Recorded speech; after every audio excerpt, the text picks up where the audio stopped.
This is my journey.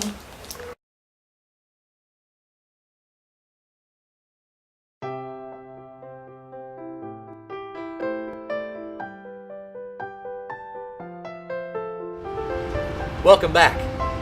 Last time might have gotten a little bit heavy, so let's have some fun. Remember all the people that attended your wedding? I certainly hope Mom and Dad got to be there, and a lot of your good friends, you know, those guys or girls that you've really gotten close to over the years. You know, the people that you would choose as best man and bridesmaids, the whole gang. Did any old dating partners show up? What was that like? What kind of mess could that have made had someone who was not quite over you yet joined in the festivities? I've seen a few of those, and sometimes it's not real pretty.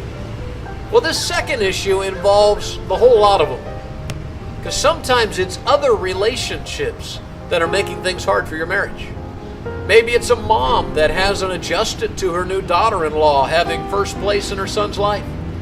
Many dads have struggled to let that new son-in-law be the real leader in his daughter's life. In fact, many parents really struggle with this transition, probably because nobody offers a class on how to let go of your adult children. For many young couples, that struggle adds additional stress to their marriage, sometimes for years. For several years, CBS did a great comedy about that struggle called Everybody Loves Raymond. Honestly, that was the problem. Everybody did. Of course, Mom and Dad aren't the only potential culprits. They're the buddies, you know, those guys who are used to unlimited access in the life of the group. And when the I-do's are concluded, these guys aren't always sharp enough to know that their world just changed too. The happy couple isn't going to be so happy with them now showing up unannounced like the old days. Or there's the former dating partner who just happens to stay close enough to the action to make the new bride or groom feel uncomfortable. And when that new partner feels threatened, those fears are often met with, oh, you know, you're just being silly, or, oh, he's just a friend, none of which put the anxious mind at ease. Other relationships may not actually threaten the relationship, like Mama's little boy decides to go back to Mama, or suddenly the old boyfriend becomes the renewed love interest. But these relationships can bring an escalating stress to the marriage. Sometimes the very people who cheered you here become a great hindrance to the marriage they help you celebrate.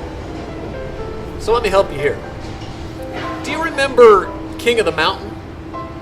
It was a game. Maybe it's just a guy thing, so let me explain. When I was a boy, my friends and I would find some piece of elevated dirt, and we would play King of the Mountain. The idea was to be king, you know, and not to let anyone knock you off that mountain. You had to defend your position with all your strength, kind of like the way various wild animals spar against each other. Come to think of it, that's usually the male of the species too. But the point is simple. You have to make your marriage king, and you have to defend that mountain with the very best of your strength. You see, if you don't put your marriage first, nobody else will either, and they're sure not going to do it for you. That may mean having a pretty straight talk with a buddy who's crashed on your couch, or a final word with an old flame. It may also mean sitting down with an offending parent and setting a few boundaries for a healthier future. Why not put a photo of you and your spouse in your workspace so that everybody there can see who occupies your mountain? I got several other practical steps on how to do this, and you'll find those through the insider links. But before we go to part 5, think about your marriage as your single most important relationship on this planet. Is that where you put it? Ahead of friends, parents, even the kids? Give some thought to what you need to do to get back on that mountain with the right person. See you again soon.